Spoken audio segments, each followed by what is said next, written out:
सांगलीच्या आष्टामधील strong room बाहेर मविया कार्यकर्त्यांचा राडा, मतदानाचा टक्का वाढवल्याचा पवारांच्या एनसीपीचा आरोप। कार्यकर्ते आक्रमक झाल्यानंतर आमदार जयंत पाटीलही घटनास्थळी।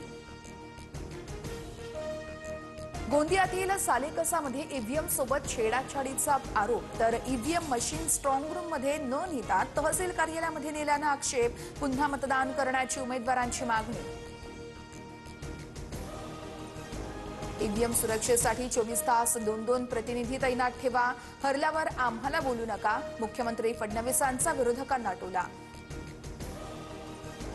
गद्दारांमध्येच आता बाचाबाची सुरू आहे, त्यांचे लोक त्यांच्यावरच धाडी टाकतायत। उद्धव ठाकरेंची महायुतीवर टीका।